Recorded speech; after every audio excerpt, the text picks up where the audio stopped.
Hi, everyone. Thanks so much for joining. We're really excited to begin, but before we do so, we're going to allow a small grace period for remaining guests to join, and then we'll get started.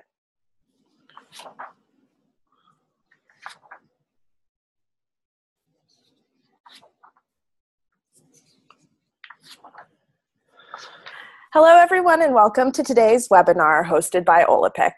We're excited to share with you a discussion about the psychology and technology of social media with our special guest from Sephora. My name is Rachel Brown. I'm the content strategist here at Olapik, and I'll be moderating this webinar. Unfortunately, Justin Picciano, our SVP of Customer Success, was unable to make it today, but in his stead, we have Olapik's co-founder, Pau Sabria, alongside Ashley McCullum from Sephora.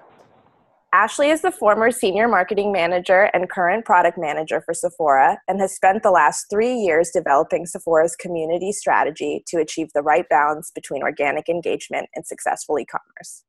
Pau Sabria, as I said, is the co-founder of Olapik and based in our New York's headquarters, overseeing Olapik's company strategy and direction in the marketplace. In this webinar, we will discuss the psychology and technology of social media and how brands can better understand consumer behavior to deliver more meaningful content and experiences across all touchpoints. But before we get started, I'd like to cover a couple of webinar housekeeping rules. First, during this webinar, the audience will be in listen-only mode.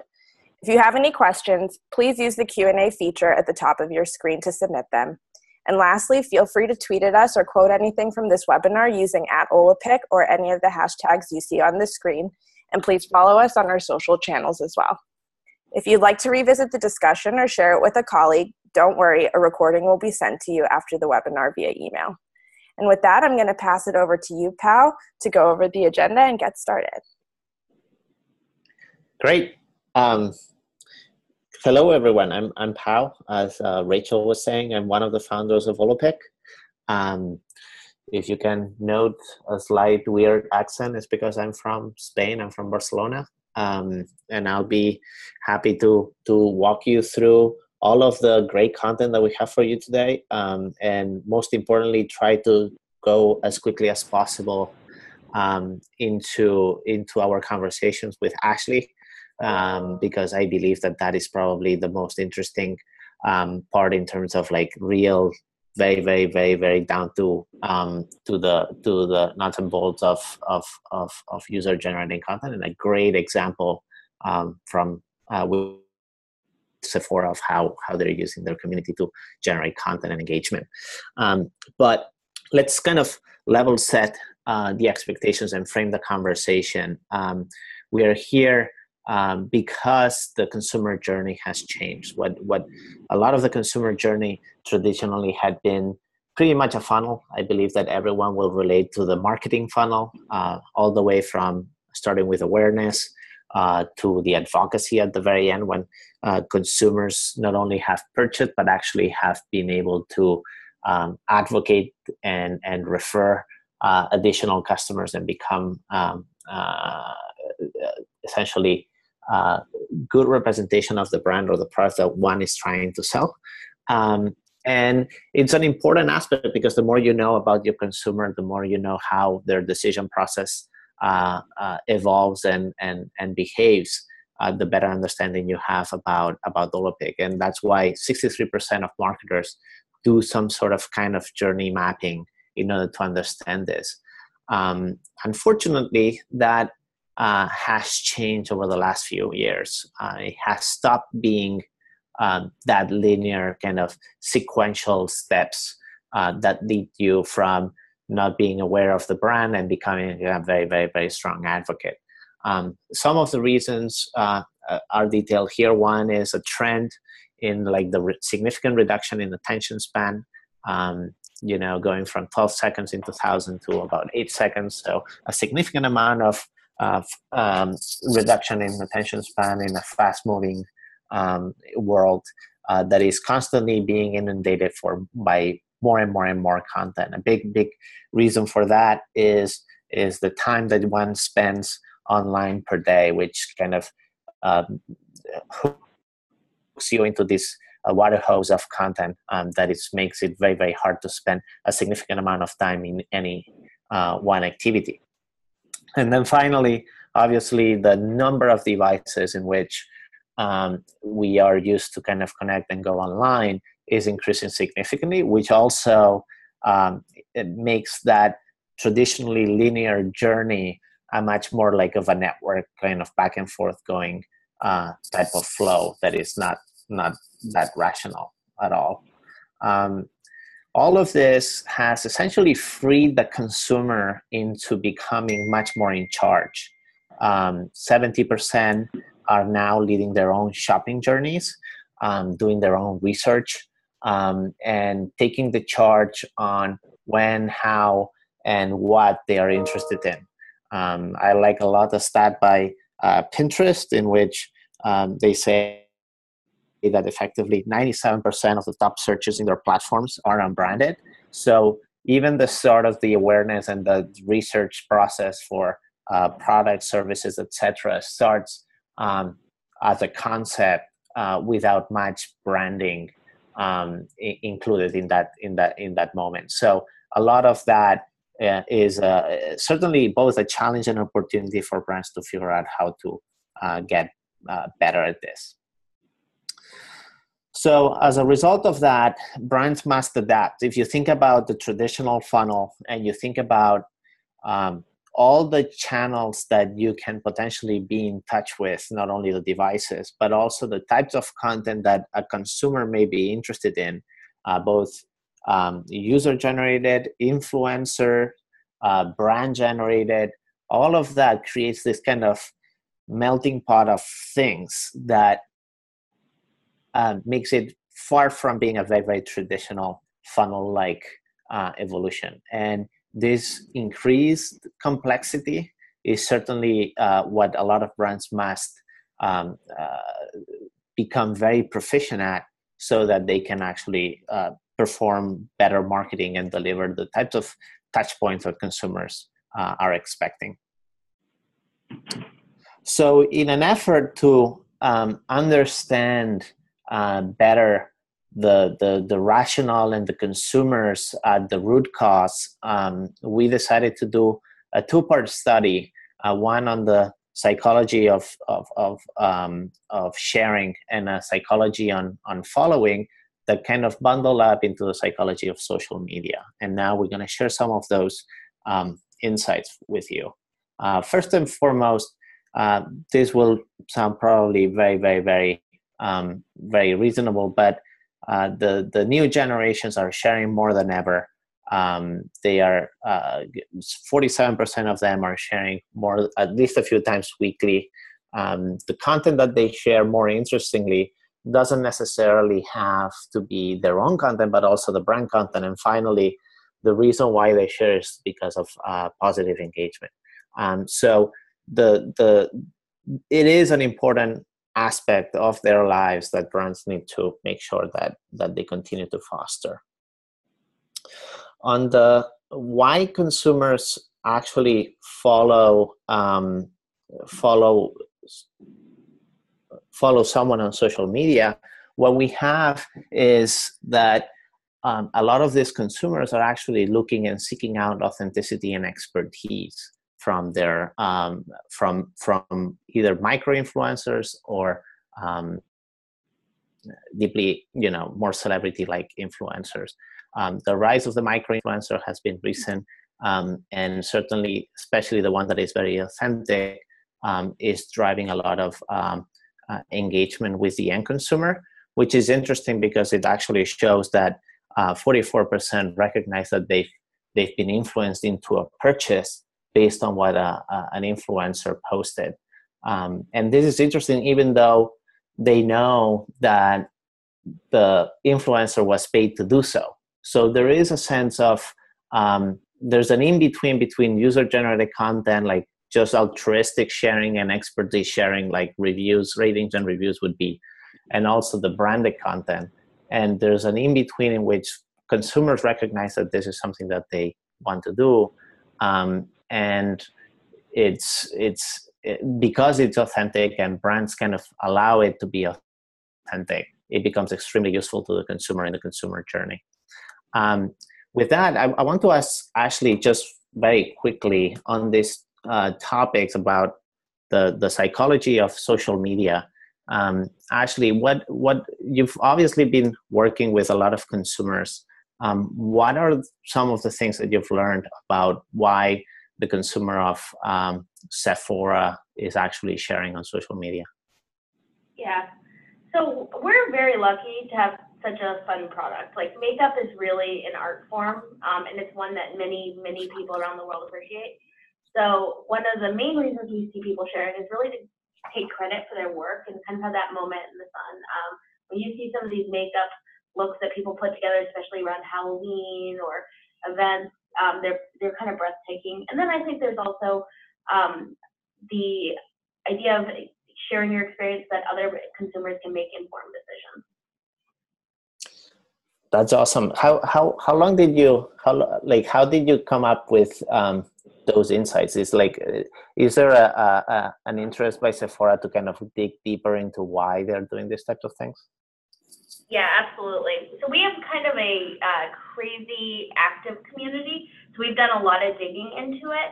I think the way we've dug into it is like looking at which platforms people are sharing on between our live chat, our conversation platform, ratings and reviews, and our photo platform we have with Olaplex. We've also done, focus groups, and we attend like a lot of events like BeautyCon, and you can't beat that on the ground conversation with clients, getting that insight. That's awesome. Just for everyone, I think that it's very, very wise to think about your own communities as very unique. What applies to one customer doesn't necessarily have to apply to another one, and therefore I do believe that the community behind a brand is one of the biggest assets a brand can have, and therefore it's very unique in almost like a DNA of the brand also permeates into the consumer base. Certainly important and recommended to invest in doing this type of research. Finally, another stat that was also driving and helping understand the psychology of sharing is the intense, obviously very, very, very well-known ubiquity of mobile in general.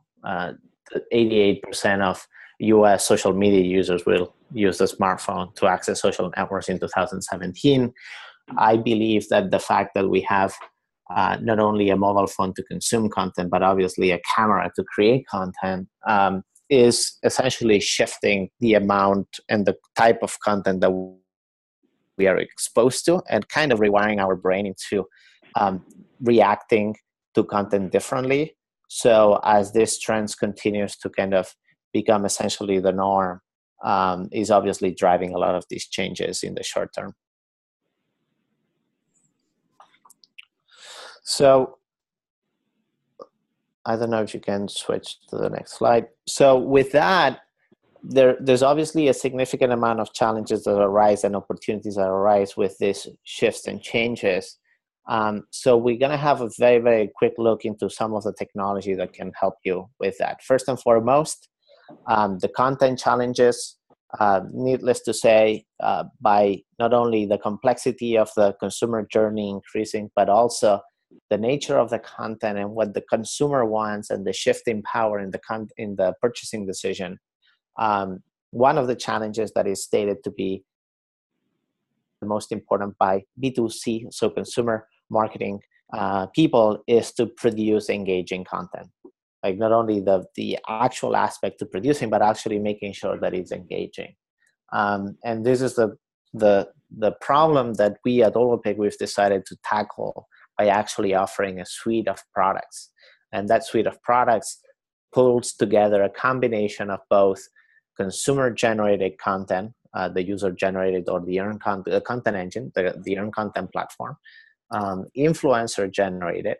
So we do have a creator platform that allows brands to activate influencers, and the brand-generated, where we allow, with tools like Content in Motion and others, we allow brands to generate their own branded content in an effective way. Obviously, we try to tie that to ROI and to add services on top of to make the platform much more connected into distribution. But at the core, we believe that in order to tackle this very, very fundamental problem, it is important to be well suited and with a platform, a technology platform that enables you to solve for the unique characteristics of your challenges as a brand.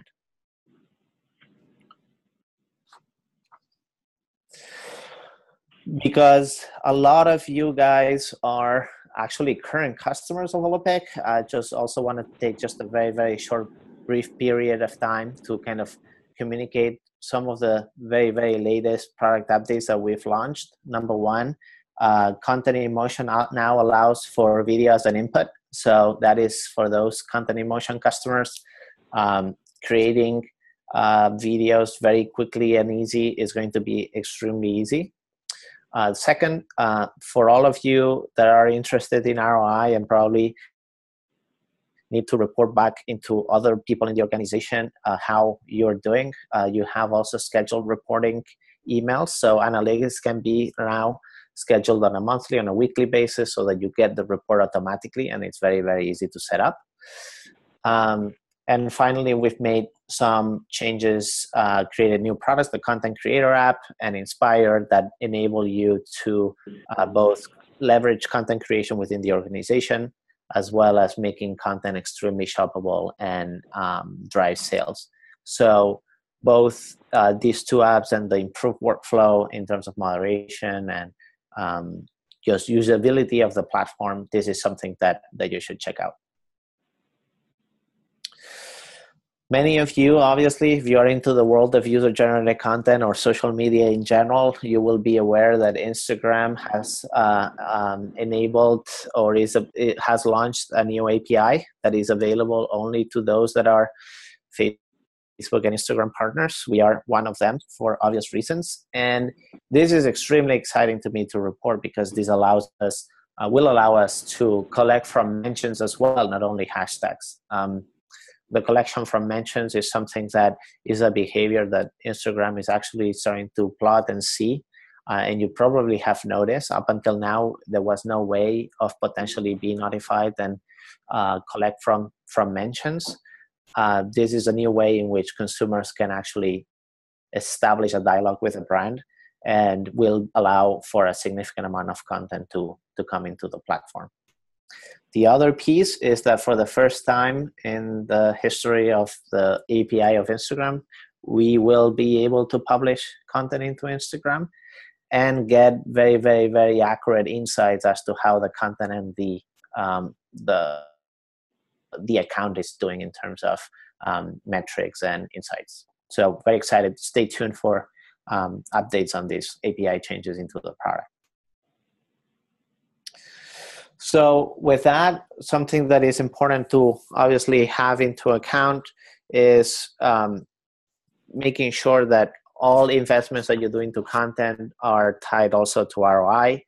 We have several examples of how content can be used in different situations. We're gonna just quickly show a few examples. Stella and Dot, by pushing user-generated content into the website, increased the conversion rate of those that interacted with the content by 2.4 times.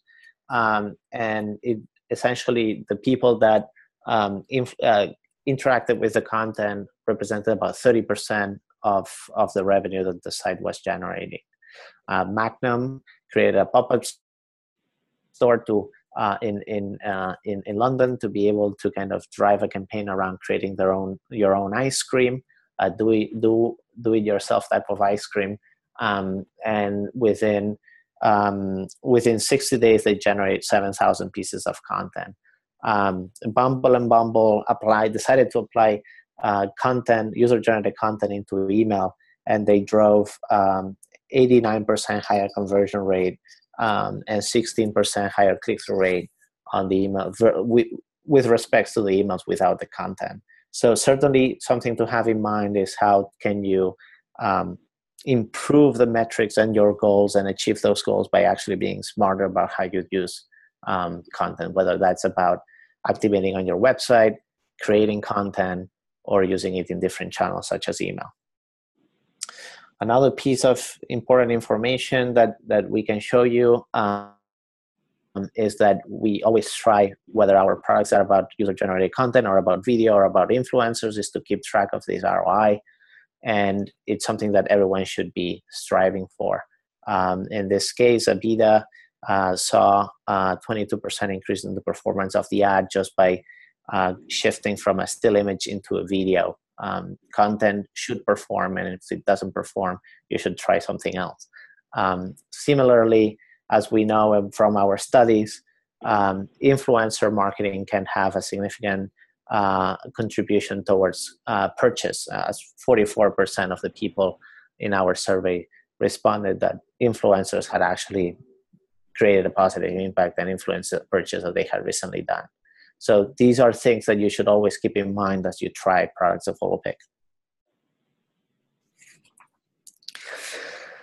So with that, we're gonna finally go into the Sephora, the conversation with Ashley. And to kick this off, I'd love to have Ashley just dig into a little bit of the evolution, see, how long have you been using Holopic, and we'll take it from there. Great. Yeah, so we have been using Holopic for about the last 3 years. We migrated over from a previous platform at that point to kind of hit on a couple of goals.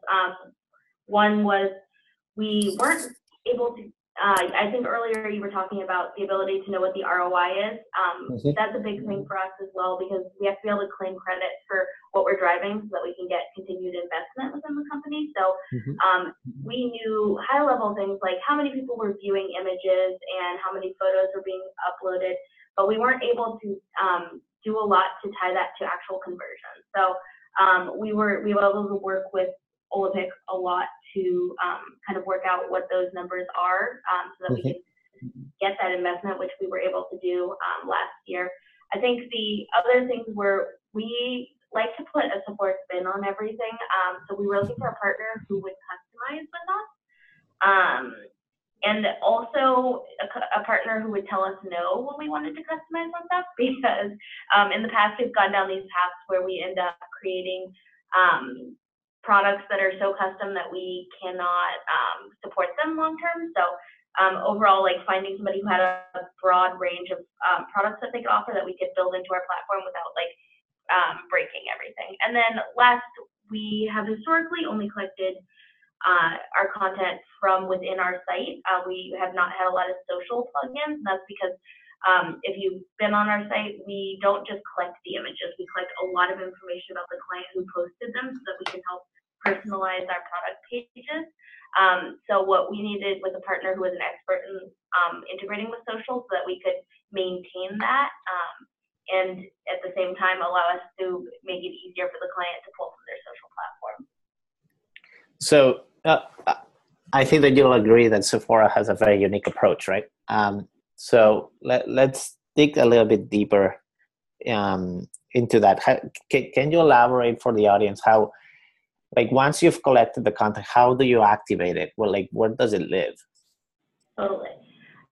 So our content lives in a number of places. One of our main goals is always, let's meet the client where she is. We don't want to drive her to, a new Instagram, because we're honestly never going to replace Instagram. So we want to make the content exist where she's already going to find it useful.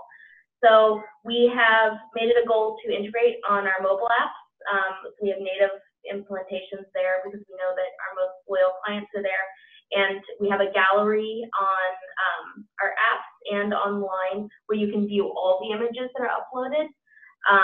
And then you can also do some pretty extensive filtering there. So what we have is something called beauty matches, where it's like a one-click button and it will like filter all the images to show you only the people who match your beauty traits. So I only want to see people with oily skin or curly hair or whatever my interests are. And then we also allow them to search by product. So if I'm thinking about buying like a Kat Von D lipstick, I can filter by people who have tagged that product in the color I'm thinking about that have my same skin concerns or whatever I'm caring about at that time. So that's kind of been a big goal for us. We also have integrated on our P pages and put that one-touch filtering there as well. And then most recently, we actually also pulled this into our groups conversations experience, which is we like to jokingly call like the Reddit of beauty. It's just this kind of wild west of people having crazy beauty conversations. But we have created kind of interest groups in there, and we have most recently tied it in there. And then I guess the last element is we've also pulled them into our higher tech stores. So a good number of our stores have what we call beauty counters, and you can sit there and you can try on makeup, and at the end it prompts you to post a photo of your look, and we also pull that in at the end of all our classes. Oh wow! So basically, you've pushed everything everywhere, and you have like a super advanced filtering functionality. Like, I'm assuming that this is not how you started, right? So how because we would be still integrating. Like, how did that evolution happen? If you can go back to one slide, please. Yep. Like how did that evolve over time? Like, where did you start? For those that maybe are not in as advanced situation, any advice of how to take that expansion and like the order in which you decided to go after one or the other, or what were the challenges there? Yeah, absolutely. So our platforms all started separately. So we have on our site currently, we have ratings and reviews, we have our Olaplex photo platform, and we have like a conversation platform. All of those started initially very separate with their own specific goals. So when we first started our gallery, we knew that we didn't want it just to be a place for people to share photos. We wanted to make sure it was something that was useful to the client. So we required clients that were posting photos to tag products that they were using in the photo down to the color level. Right. And, you know, this was a conscious decision we had to make, because it would have been a lot easier if we just opened the floodgates and allowed, you know, any hashtag on online to be pulled in. But we knew our long-term goal was to make this a tool that could be used for personalization on our P page. So we did keep that in mind, and that's why we started with a simple, you know, gallery experience, gathering that content and that rich information about the client. And did that also, that usefulness, if you will, of the content, did that also influence the type of community that you were trying to build? Yeah, absolutely. You know, our content tends to be like completely we don't do a ton of moderation. We let clients post whatever they want, and kind of bring in you know, any different types of looks they want, or have any conversation about products, or, you know, what products are great for oily skin, or why they're mad at Sephora. You know, we also let them have those conversations. Yeah. How did you, like, that's a funny kind of anecdote, like you don't put a ton of moderation. Do you, like, how did you build that trust with the consumer as a brand, right? Did you, like, one of the things that I see in a lot of customers is oftentimes you have creative direction just like frown upon user-generated content because it's not aligned with the brand guidelines or things like that. Like, how a lot of our brands actually use moderation. Like, how did you instill those values into the community? Is that something that has grown over time, that is self-regulated, or do you provide guidelines to the consumers as to what type of content you're seeking? Yeah, completely. That's been something that we've struggled with, especially in beauty. You know, brands have these polished images, and you're used to seeing these supermodels trying on makeup. And what we didn't want is to create that sort of space. We wanted this to be something that was like actually about our clients, you know, and we wanted them to be able to do crazy looks and show it off and be innovative. And then mostly to find, you know, like a lot of acceptance with our community, so that they feel, we're always talking at Sephora about being fearless, but we want our clients to like be able to be fearless in trying out new looks and not fearing judgment and that sort of thing. Mm-hmm. And I think the biggest thing for us is it has to be authentic, right? Right. today there's so much skepticism about like reviews you come across online. Like they might have been like incentivized by the brand or God forbid, written by like a brand. That's not something we are okay with at all. So we want to make sure that it's like real people who are talking to us about their experiences, and then also like recognizing that, especially with beauty, you know, my experience is going to be very different from like say Rachel's experience. I'm maybe only interested in people who have oily skin that are using this product, because I have oily skin, and if you have normal skin, your reviews or your photos are useless to me. So that's why that's so important for us. We don't want it to be like just that polished image. And just so, like, I think it's important to kind of give some context to the audience, like just so that people don't freak out. What is like how long have you had a community? Like even before Olympic, for how long has this been going? Yeah, so we've had a community for over 8 years, and so it's slowly evolved. It certainly wasn't what it is today then. We actually, even longer, I guess it was like 12 years ago, I think we launched ratings and reviews. But I think we've had the gallery for about 8 years. So it's definitely evolved slowly over time. And can you speak to any numbers or growth numbers around how recently it's been growing? Yeah, totally. So we have several 100,000 like photos that clients have uploaded, and I think that's very important because it allows us to have enough content on our P pages that our filtering is useful. Since we've moved over to Olaplex, you helped us unlock social uploads, which has been like a huge way to allow, like clients are already posting these beautiful going out looks on Instagram. Instead of asking her to also come and post it with us, she can just link her Instagram account, and then she can go in and pick the photos she wants to share with us, tag the products, and post them. So making that easier, we've seen about a 300% increase since we cut over. Wow. And for the audience, usually is also very interesting to know about any, like how, do you know of any activations or campaigns that were particularly successful in driving content creation or engagement on the consumers in your case? Like, can you recall any that come to mind? Totally. So we, like I said, we talk about meeting her where she is a lot. So we don't want to ask her to do something that's like very strange or different from what she's currently doing. We'd rather, you know, find what she's doing and find ways for her to celebrate it and share it on our site.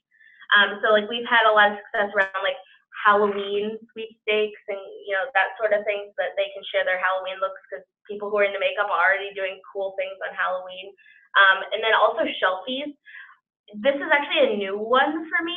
I wasn't like particularly into beauty before I came to Sephora, but like people who have like collections of products love showing it to each other, and I love looking at it, so that's great. So shelfies is like another one that's been very successful for us. It's very it's quite insane to like the level of creativity that a lot of consumers display and how brands can learn from new ways of portraying products or even framing pictures, and it's quite interesting.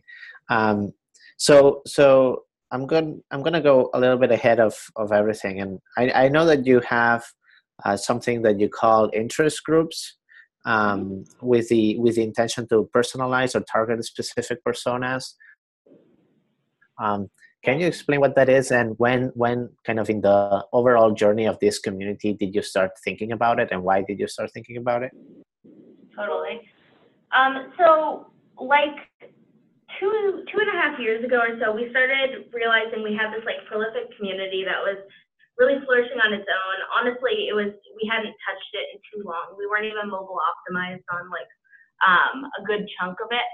So we wanted to go in and figure out, like, one, get it up to modern standards so that it's easier to use on your phone, and then two, figure out how can we make this like more easy for her to use. And one thing that we found is people were really looking for their people who have the same interests and concerns as them. So like when you're looking at hair care products, like if I've got curly hair, like I don't really care what a sixth grade person says about a hairspray. So what we tried to do with groups is form interest groups that we knew people were already congregating about by analyzing our community, and allow them to essentially join that group and have those focused conversations there, just to make it easier for them to find those people. That's very cool. That makes a lot of sense, by the way. What do you think? I know that you've also experimented experimented with incentivizing content creation. Is that something that you've explored? How did it go? Yeah, so we have, I'd say both brands and we have explored incentivizing content. Brands tend to do like influencer campaigns, where they send out a lot of product and then they ask people to go rate reviews in all these different places after they've tried the product. And then in the past, we've also explored this. What we've found is that, at least when we've incentivized, we get lower quality content. Right now, since there is no incentive for being in our community, we have just these very passionate beauty lovers who are taking a lot of time to share this experience and to learn from other clients. And when we incentivize it, we're kind of flooding their space with a lot of new people who might not share those values. And it one, makes them feel like we're invading their space. And two, we found that you get like a lot of generic things, like, oh, photos of me unboxing this product. Like that's very cool, like once or twice. But if you send it out to, 1,000 people, that content gets very repetitive. So we have not had great luck with that. But we're very fortunate in that we get enough content without that. We may have a different conversation if that wasn't the case. Free is always better than paid. So lastly, we've worked together for a few years now, and we obviously I hope to continue to do so. Can you speak a little bit to why? I know that you touched a little bit on the differences with your prior platform, but why have you stuck with Holopic, and what would you like for the future of the relationship? What are the things like the ask? Now is the time to ask the one of the founders. So what would you ask? Yeah. Honestly, it's been the team. We've been working, like, for instance, with our tech lead, Jay, since we were in contract negotiations. And at Sephora, we put a Sephora spin on everything. So out of the box never quite works for us. So it's important for us to have partners that are going to be advocates for us within the company to get things added to the roadmap.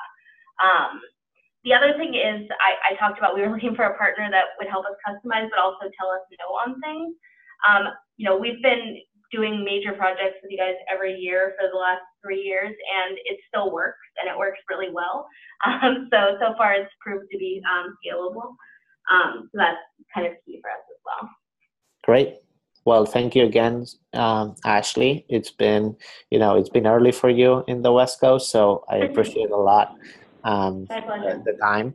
Obviously, for the rest of the audience, I do believe that our unique approach is essentially built for the enterprise with a great team that obviously Jay belongs to help really build best-in-class experiences and innovate on technology for the long run, with a clear focus on value creation that allows you to build the best marketing experiences. If you have to take away something about the approach of Holopic, obviously I would take into account the holistic approach to content, where we do work with brands in figuring out what is the right mix for them in terms of user-generated, influencer-generated, or brand-generated. We can certainly help in all of those aspects. And with that, I'll pass on to Rachel for Q&A. Awesome. Thanks, Ashley and Pao, for the great discussion and information. We're going to open up the webinar for a Q&A now. We're going to try to get to all the questions, but if we don't, we'll be sure to follow up after the webinar. We already have a few coming through. The first one seems to be for Ashley, and they want to know, what new technology trend does Sephora have its eye on this year? So I think AR is super interesting in beauty right now. We have like Sephora's virtual artist on our key page where you can kind of try on any product, which is exciting. But I think that in terms of collecting UGC, that's going to become interesting down the line, because right now we have to get clients to tell us very specific information about your eye color, your hair color, your hair type, those sorts of things. And I don't feel like the technology is quite there in terms of being able to pull that information in for clients yet. But as that does become better, it's going to make filtering so much more exciting. Like, imagine just being able to take a picture of yourself and have the site automatically filter like by things that should be important to you that you might not even have thought about. For those in the audience, just I'll piggyback on the answer.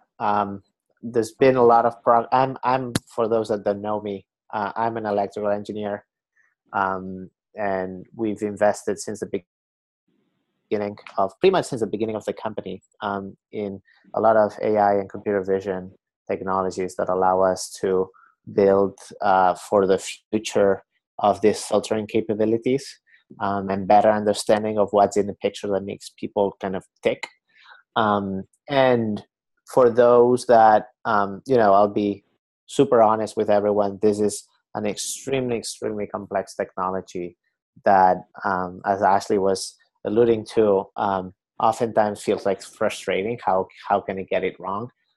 It's going to take some time, but what is important here is that you need to invest significant amount of times to be able to AI to bring really, really important efficiencies. But we'll get there. It's just going to be a matter of time. Awesome. The next question that came through seems to be for you, Pal. It says, although you've talked a lot about content formats, user-generated content still feels poised as a major piece of the puzzle for brands. Do you think that UGC is going to take over more and more, or is it a requirement for brands to have to be successful? So I think, I generally think that what is important is that, as I was alluding before, a brand needs to understand what is the right content strategy for them. And that effectively, one of the key questions is, what is the right mix between how much user-generated content, how much influencer-generated content, and how much brand-generated content do you want to generate? The types of content, I think that brands have spent a lot of time thinking about where to push content to. I think that they're starting to understand more about, they also need to decide what type of content they need to create in the first place. And I think that what is important, as Ashley was mentioning before, it's important to try out and experiment what works and what doesn't. And in the case of Ashley, she found out that incentivizing consumers or influencers may not have worked that well for them, and that they saw more value in organic user-generated content. Therefore, you need to figure out what actually resonates the best, and every brand is going to be different. What we think is important is that you need to experiment, understand, iterate, and then see how that evolves over time. Awesome, thank you. We have so many great questions that came through, but we only have time for one more. And this last one also is for you, Ashley. Sephora has a large and loyal community and no shortage of really beautiful UGC. So what would you say to a brand that's trying to create an engaged and loyal community? Do you have any tips to generate momentum? Yeah. So when we were first starting, we certainly didn't have the amount of UGC that we have today, and probably not even the quality either. What you can't replace is that personal touch. Our community managers are not like by any means like moderators that are just like paid hourly. They are an integral part of the community. We don't ever post anything in our community from the Sephora brand voice. It's always from somebody on the community team. So like Candace, is well known in the community. I think everyone there helped her celebrate her wedding. When we relaunched the community, they came together and sent us a goodie bag to say thank you. They know Katie, Vivian, Shira, Candace, all very personally. So putting in that personal touch and investing in clients first is key to building a community if you want people to come back. Yeah, I think that's the best advice I can give. That's awesome. Thanks so much, guys, for both of these amazing insights. Unfortunately, we've come to the end of our webinar.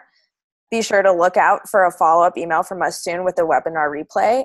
Thank you to Ashley and Pao for joining us. And on behalf of Olapic and Sephora, thank you for attending. And we hope everyone has a great day. Thank you. Thank you.